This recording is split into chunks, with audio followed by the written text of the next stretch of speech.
Здраво, Франка. Најпрво би сакала да ти се заблагодарам што одвои време надвор од твоето предавање на Brewster Next факултетот и од твојата работа да го направиме ова видео интервју. Здраво, Ања. Ќе започнеме малце повеќе со предметот кој што го предаваш на Brewster Next факултетот. Првото прашање ми е како можеш да го објасниш на лаик предметот кој го предаваш Into the Web 3 со SUI блокчейн, како наедноставно на некој кој што не може да разбере нели каков е овој предмет ќе му го објасниш. Наедноставно би рекла девелопираме и кодираме за новиот начин на живење, односно на новиот начин на комуницирање со компјутерите, односно децентрализиран начин. Тоа значи дека сите информации не се зачувани на едно место, туку се поделени на многу компјутери, тие се нарекуваат ноди, замислете ги како компјутери, и тоа значи дека целата дата и сите информации се споделени на многу места, што значи дека е по-безбедно и сега по-транспарентно, бидејќи сето тоа се нарекува блокчейн и тоа е новиот начин на кој што ќе функционираме во иднината. Ти благодарам.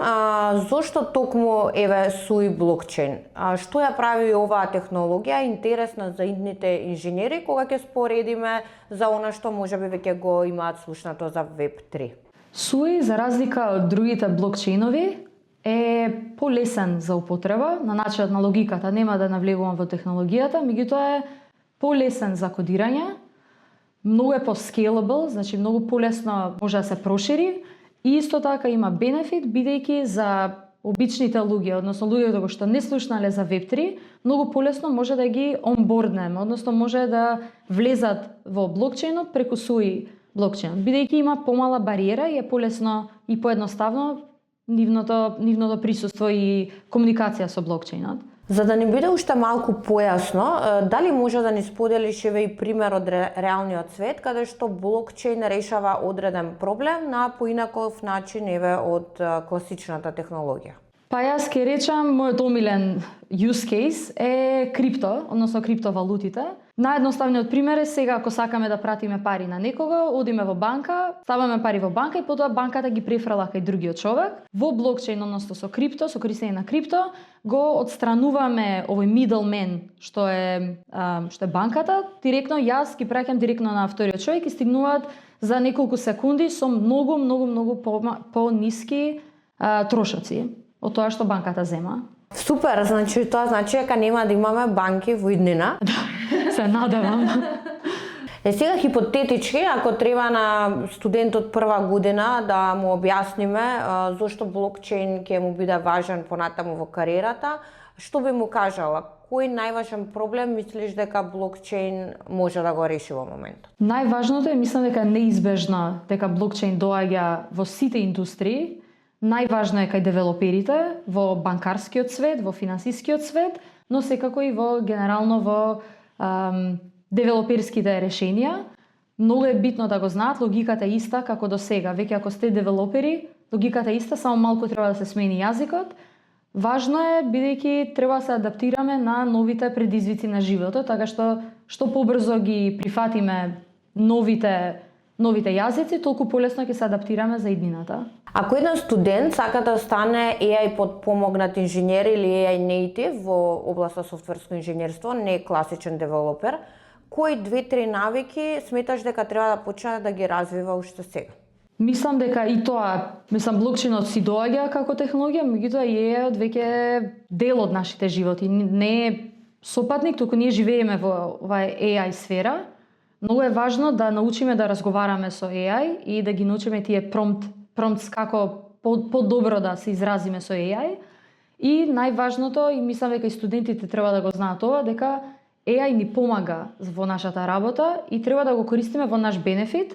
Треба да учиме, треба да ги разбираме работите што ни ги објаснува AI и треба да го прифатиме како дел од нашите животи, како асистенција наша, а не како copy-paste и тоа и завршуваме таму. Треба да ни помогне да научиме како полесно да ги решаваме работите и како да научиме од AI со помош на AI, бидејќи тоа е личен персонален асистент дома, бесплатен. Стига едно мало интро за тебе, чисто за да се надоврзам на прашањето кое што сакам да ти го поставам. Веќе имаш работено на огромни проекти за брендови како Adidas, Smiley, Hailey Bieber. Ја имаше основано првата официјално признаена блокчейн организација кај нас, Ethereum Македонија, а денес си CEO на 223, иновацијскиот сектор на J-Corp, каде составате паметни производи користејќи NFT технологија.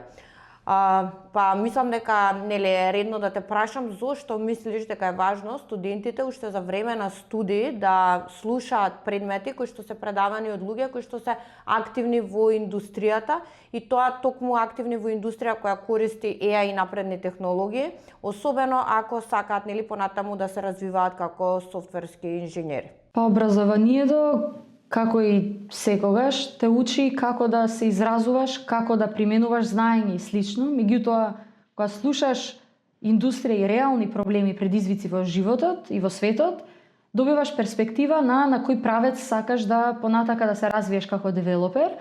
Така што ако сакаш во AI, се пренасочуваш во AI побрзо и порано и знаеш од прилика какви проблеми ќе ти дојдат во животот, во кариерата.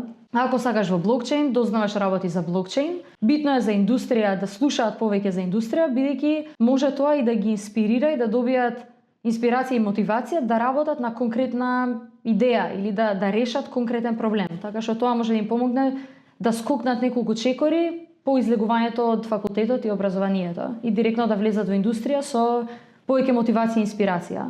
Имам чувство дека студентите кај нас и луѓето размислуваат некако помало, се ограничуваат само на локално или што може да се направи во Македонија. Па еве според тебе како професионалец кој што има работено за глобални брендови, која е најважната промена што треба да ја направиме за младите тука, за да се видат себе си како глобални професионалци, а не само локални професионалци?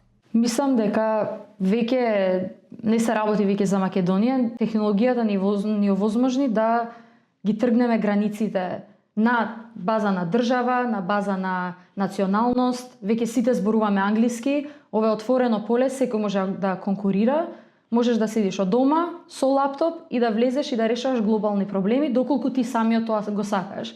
За сите од Македонија кои што сакаат да конкурираат глобално, не постои никаква пречка ако знаеш, ако си добар девелопер и ако знаеш англиски јазик. И покрај тоа ништо друго не постои, само не треба да се плашиш, ние сме супер студенти, имаме супер работни навики, образованието ни е фантастично, така што сме многу, се подценуваме самите себе, бидејќи сме многу посилни од другите луѓе со кои што се споредуваме.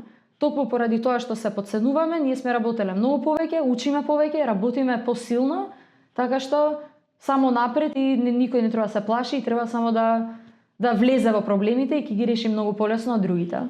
Да, се согласувам дека кај нас на Brainster Next образованието на вистина ги следи современите, едукацијата кај нас и самиот модел ги следи најновите современи трендови, па еве и оваа година ја заокружуваме со тоа што станавме полноправна членка на Јураше од 2025-та, така што предмет од индустрија е еден нов концепт кој што го воведовме и како една од компаниите кои што го предавате овој предмет, како гледате на оваа соработка? Што мислите дека вие како компанија им давате на студентите, а теоретичарите не би можеле?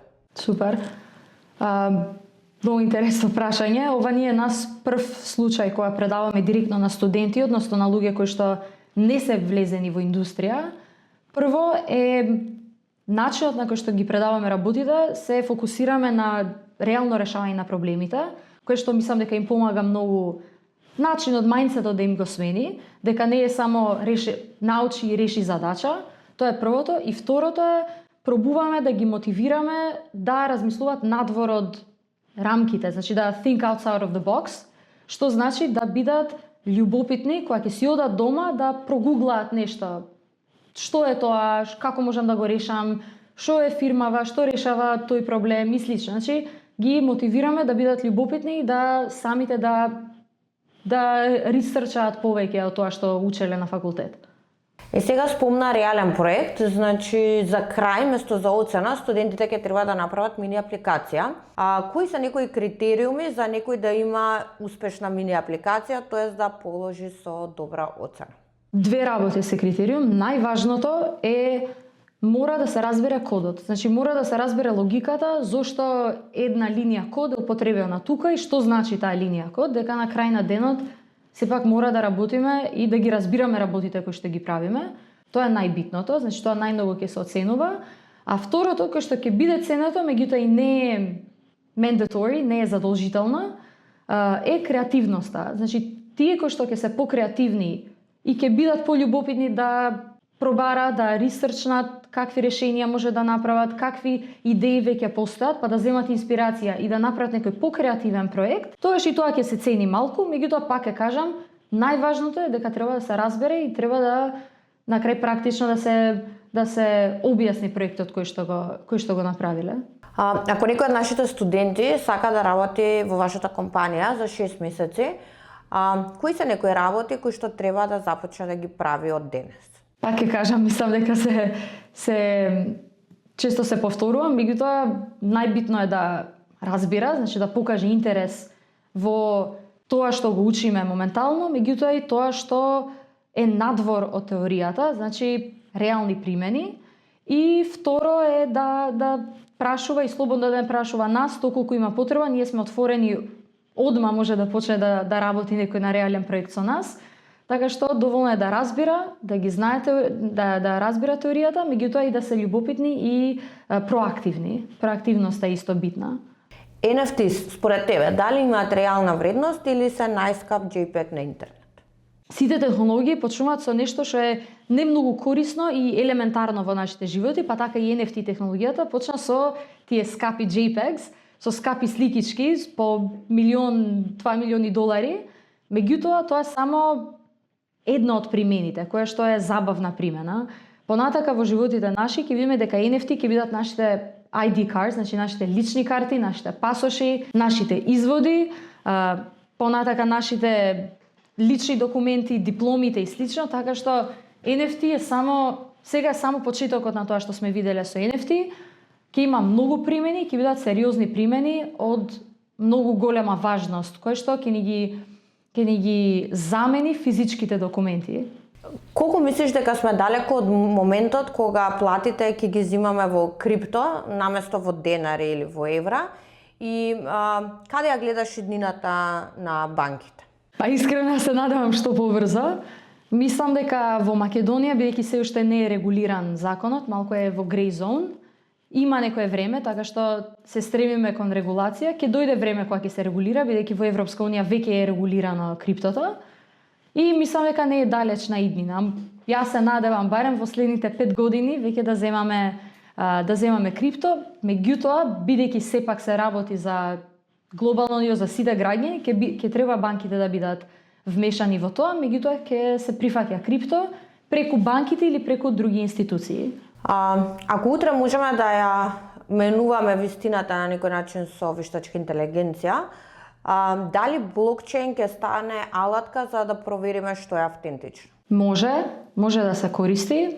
Блокчейн како технологија овозможува целата дата и целата историја на промените да биде зачувана на блокчейнот и да има транспарентност. Тоа значи, замислете како Google Docs, во кој што сите може да менуваат нешто, меѓутоа не може да се смени нешто во минатото. Така што ако нешто се промени со AI, може да се вратиме и да видиме точно која е вистината, бидејќи таа не може да се промени, е immutable. Така што ако има некоја манипулација со AI, блокчейн може да верификува и да се вратиме наназад во историјата на трансакциите и на информациите и да потврдиме дали нешто е реално или не. Ти благодарам, Франка, за времето и за разговорот. За крај би сакала да ни ја завршиш реченицата, да ја дополниш. Ако не започнеш да изучуваш Web3 и блокчейн денес, тогаш? Ќе останеш назад 10 години. Значи ќе бидејќи многу брзо се развива, ако не влезеш сега и не ја прифатиш вистината дека веќе се развиваме со многу голема брзина и одиме во тој правец, тогаш ќе ти биде многу потешко да влезеш после 5 години, ќе ти изгледа како да поминале 10 години. Така што влези, научи и не се плаши, ова не е скем, е само нова технологија која што нас ти помага и ги прави животите полесни. Како и AI, така и блокчейн е нов начин на решавање на проблемите и нов начин на, нова технологија која што ни помага нас на крајот на денот. Фала многу, Франка, уште еднаш за разговорот и се гледаме на час. Фала, Ања. Чао.